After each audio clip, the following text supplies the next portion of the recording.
L'histoire de France, c'est l'histoire d'un peuple qui se voulait libre et qui soudain a ouvert ses frontières, changé sa monnaie, laissé à d'autres son budget, effacé ses référendums, fait voter presque toutes ses lois en dehors de son territoire, rejeté son drapeau et puis, pour un pays fier de sa culture, il a voté la loi Furaso, qui va faire disparaître sa langue, il a laissé son éducation nationale sombrer, ses acquis sociaux se détériorer et son économie partir en fumée. C'est pas une paille. Donc je vous emmène à la rencontre d'une France qui aura tenté l'aventure de l'Union européenne, mais à savoir si c'est pour le meilleur ou pour le pire. C'est ce que nous allons voir ensemble. La communauté économique européenne est créée. Son but est un rapprochement économique qui permet la libre circulation des personnes, des marchandises, des services et des capitaux entre les pays membres. Il est vrai que dans cette Europe intégrée, comme on dit, il n'y aurait peut-être pas de politique du tout. Ça simplifierait beaucoup les choses. Et puis, en effet, dès lors qu'il n'y aurait pas de France, pas d'Europe, qu'il y aurait une politique, faute qu'on puisse en imposer une à chacun des 6 États, on s'abstiendrait d'en faire. La France perd tout d'un coup les moyens de sa souveraineté et qu'elle va se soumettre dans sa vie quotidienne, démocratique, dans sa façon de vivre, dans sa façon de penser, à une domination étrangère. Ce serait alors vraiment comme si on avait perdu une guerre. L'Europe qu'on nous propose n'est ni libre, ni juste, ni efficace. Elle enterre la conception de la souveraineté nationale et les grands principes issus de la Révolution. La construction européenne se fait sans les peuples, qu'elle se fait en catimini, qu'elle se fait dans le secret des cabinets, dans la pénombre des commissions, dans le clair-obscur des cours de justice. Les journaux de Copenhague ont ce matin des titres de crise nationale. La réponse du Danemark à l'Europe? Non. Un nom d'horreur qui secoue les marchés financiers. Les dirigeants européens ont réussi à trouver les voies du compromis au sommet d'Édimbourg en offrant une porte de sortie aux Danois qui vont pouvoir revoter au printemps prochain. Les Irlandais étaient les seuls parmi les 15 à recourir au référendum pour ratifier le traité de Nice. Mais ils ont choisi de ne pas le ratifier. On parle maintenant d'un arrangement qui consisterait à organiser un deuxième référendum. Les Français rejettent la Constitution européenne. Le non l'emporte largement, 55% contre 45% pour le oui. Vous avez majoritairement rejeté la Constitution européenne. C'est votre décision souveraine. L'avenir de la France et le destin de l'Europe sont liés. Intimement liés. Maintenant, l'enjeu est de remettre de la politique en Europe, de ne plus abandonner l'Europe. On en vient à l'Europe qui tourne une page et qui se relance. Les 27 pays ont donc signé officiellement le traité de Lisbonne aujourd'hui. Il remplace donc la Constitution repoussée il y a 2 ans et demi par référendum. Alors le traité de Lisbonne qui a été signé ici derrière moi il y a quelques heures est une réplique fidèle à 90% de la Constitution européenne. Aujourd'hui, on a manifesté au Portugal et en France. Ceux qui avaient dit non, à droite comme à gauche, sont furieux. C'est une forfaiture, c'est une traîtrise, c'est une... Bien évidemment, M. Sarkozy a trompé le peuple français, il a parlé d'un mini-traité, une petite souris qui passerait par un petit trou. C'est en réalité l'intégralité de la Constitution européenne. Le fond de l'affaire, c'est que la démocratie est bafouée. 54,4%, c'est le pourcentage du non des Irlandais au traité européen de Lisbonne, un non qui s'est exprimé par référendum. Le Premier ministre Brian Cowen n'avait pas le choix, la pression de Bruxelles était énorme. Les Irlandais auront droit à un deuxième référendum d'ici fin octobre 2009. Que se passe-t-il si les Irlandais disent à nouveau non?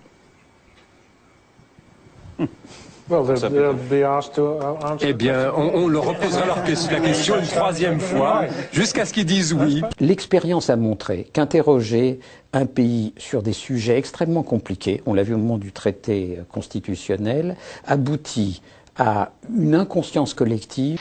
Il faut arrêter de penser que les élites sont mauvaises, que le peuple est bon. Moi, je ne crois pas que le peuple, dans sa grande sagesse, est capable de tout comprendre. Moi, je ne comprends pas tout. Il faudrait interdire les référendums. Nous ne sommes plus un État. La France n'est plus un État. Nous n'avons plus aucun pouvoir d'État. Nous n'avons plus le pouvoir, comme je l'ai dit, de battre monnaie, de faire les lois, de rendre la justice ou de décider de la paix et de la guerre. Je vais vous confier une chose. Dans cette bataille qui s'engage, je vais vous dire qui est mon adversaire. Cet adversaire, c'est le monde de la finance. Paris, La Défense, 19 mars 2012. Parmi ces tours, le siège de la Corporate Investment Bank du Crédit Agricole. Et dans cet immeuble, les bureaux de Chevreux, le plus important broker indépendant en Europe, qui conseille 1200 fonds de pension, banques, investisseurs institutionnels. C'est d'ici qu'est parti ce papier. C'est une note brève en anglais de seulement 9 pages, qui n'était pas destinée au grand public, seulement aux opérateurs de marché. Mais quand on est tombé sur ce document, on a eu l'impression de découvrir le plan de bataille des financiers. Car eux préparent déjà la préélection. Et ils comptent bien en tirer une victoire, quel que soit le vainqueur, la fin du CDI. On a donc contacté l'auteur de ce texte, Nicolas Doisy, le chief économiste de Chevreux. Il a accepté de nous recevoir. François Hollande va devoir déplaire soit au marché financier, soit à ses électeurs, puisqu'il est certain de ne pas parvenir à réconcilier les deux. Déjà, on a des investisseurs anglo-saxons qui s'étonnent du faible détail qu'on puisse avoir, qu'on reçoit des candidats dans leur programme. En fait, les candidats n'ont pas de programme, pour le faire simple. Les investisseurs anglo-saxons que je rencontre me demandent souvent, mais où est le programme? Je leur dis, il n'y en a pas, et pour cause, c'est un jeu tactique pour l'instant. Le programme, on saura une fois l'élection finie, et en fait, on le connaît déjà. Il sera imposé par l'appartenance à la zone euro. C'est ça le point important. C'est que le conflit d'objectifs que va avoir François Hollande, c'est rester dans la zone euro versus satisfaire les demandes de son électorat naturel. Les deux ne sont plus compatibles maintenant, on le voit depuis la crise grecque. Hollande, il sert les intérêts de ceux qui l'ont fait élire en le faisant passer à la télé, dans les journaux. Et pourquoi une banque achète Libération? Pourquoi une banque achète Le Monde? C'est pour gagner les élections. Et ensuite, les élus rendent des comptes à ceux qui les font élire. Le problème, c'est que nos élus ne doivent rien aux électeurs.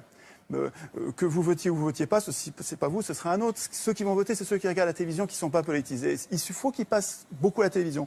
Vous regardez les curseurs, c'est incroyable la similitude qu'il y a entre les courbes de passage à la télé et les résultats aux élections.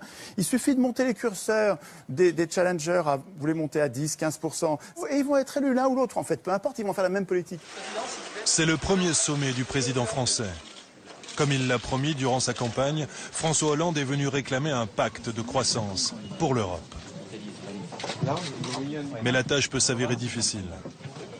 Un président français peut-il encore imposer ses vues au Conseil européen? Devant tout ce beau monde, la commissaire européenne va être très claire. Il faut lentement mais sûrement comprendre qu'il n'y a plus de politique intérieure nationale. Il n'y a plus que des politiques européennes qui sont partagées dans une souveraineté commune. C'est regrettable pour François Hollande, mais la nécessité d'une libéralisation du marché du travail est le résultat direct d'une appartenance de la France à la zone euro. Aussi ne peut-on avoir l'une sans avoir l'autre. Vous vous dites non seulement François Hollande ne va pas tenir ses promesses électorales, mais en plus, c'est lui qui va devoir flexibiliser le marché du travail. C'est lui qui doit remettre en cause ce que vous appelez « the famous CDI ».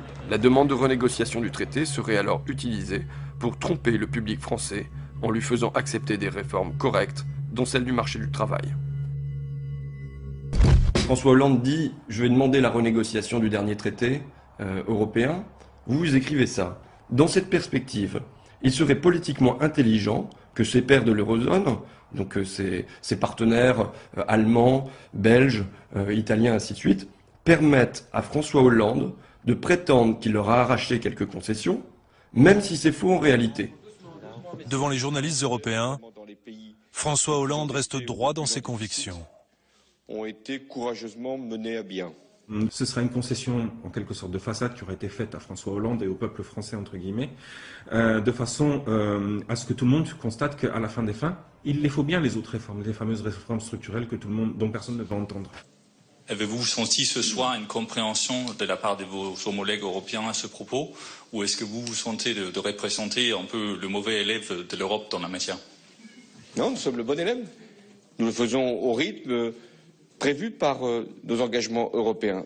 Donc nous sommes bien sur un effort structurel et nous tenons nos engagements, mais nous faisons en sorte que cet effort ne contredise pas l'objectif de croissance. Ce que vous dites, c'est, admettons, il y a un sommet à Bruxelles, François Hollande, il demande une partie sur la croissance, Les autres Européens, ils vont faire comme si, bon, bah d'accord, allez, on t'accorde ça.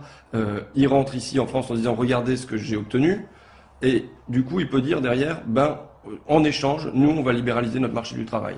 Et vous avez parfaitement compris le sens de mon propos, c'est exactement ça. Quelques mois plus tard, les craintes de François Hollande se confirment.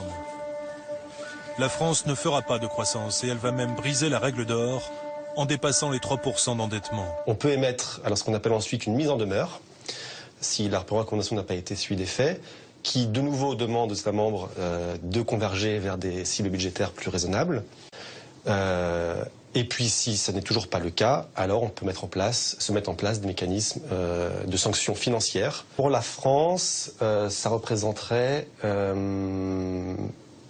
4 milliards d'euros à peu près. Alors qu'il commence son 6e Conseil européen, le président français est donc loin d'avoir atteint son objectif. Pire, lui qui voulait peser sur l'Europe pourrait subir les foudres de Bruxelles pour un déficit trop important. La France sous surveillance.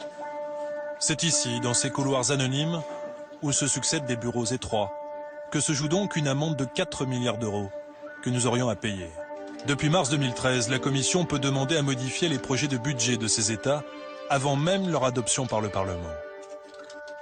Nicolas Filipponet, 32 ans, sorti de nos grandes écoles, est l'un des 15 spécialistes de la section France, celle qui scrute jour après jour notre économie.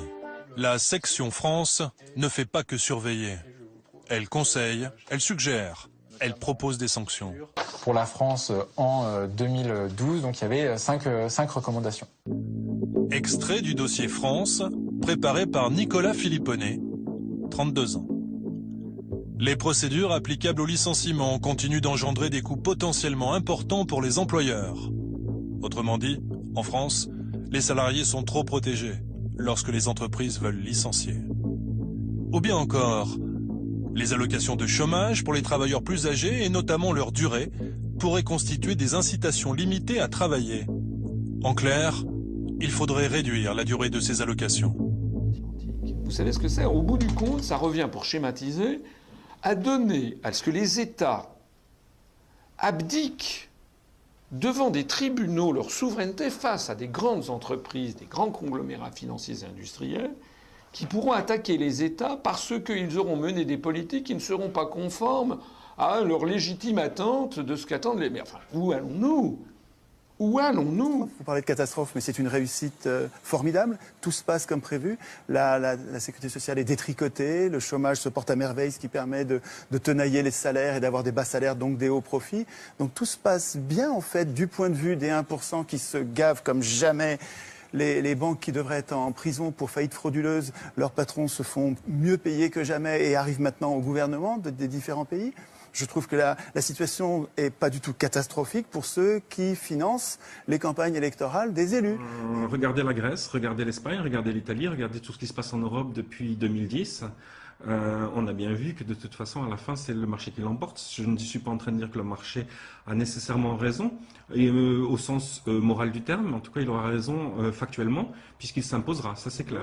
Si, comme en 1936, on avait une élection qui s'était suivie de mouvements de masse, de manifestations, de grèves. Qu'est-ce qui se passe? Qu'est-ce qui se passe en Europe? Là, je crois que c'est le gros coup d'angoisse. On va être très clair, ça va être le gros coup d'angoisse, parce que si, quand les Grecs manifestent, on a déjà une Europe qui se sent sur le point d'exploser, je vous laisse imaginer pour la France. Ce soir, avec ce non sorti des urnes, la Grèce impose à la zone euro un saut dans l'inconnu. Fort de sa victoire, le Premier ministre Alexis Tsipras va tenter cette semaine de peser sur les Européens. Est-ce que la Grèce doit sortir de la zone euro? Je crois qu'elle n'a pas d'autre solution. Car d'une part, les gouvernements européens et le Fonds monétaire lui prêtent de l'argent, mais assorti de conditions. C'est-à-dire pratiquer une politique d'austérité et de réduction des déficits publics. Or, cette politique d'austérité va conduire à ralentir la croissance grecque encore davantage. Et quand la croissance se ralentit, les recettes fiscales diminuent et les demandes de subventions et de dépenses sociales augmentent, ce qui creuse les déficits. Mais ce n'est pas fini, puisqu'on l'a dit, le gouvernement grec devrait annoncer dans 48 heures une nouvelle série de mesures d'austérité. Mais ça fait 40 ans qu'ils essayent de détruire la France, qu'ils essayent de détruire l'Italie, qu'ils essayent de détruire l'Espagne pour construire ce mythe de la nation européenne. C'est l'URSS, votre truc. Laissez les gens décider de ce qu'ils veulent. Le Royaume-Uni a donc fait le choix de quitter l'Union européenne.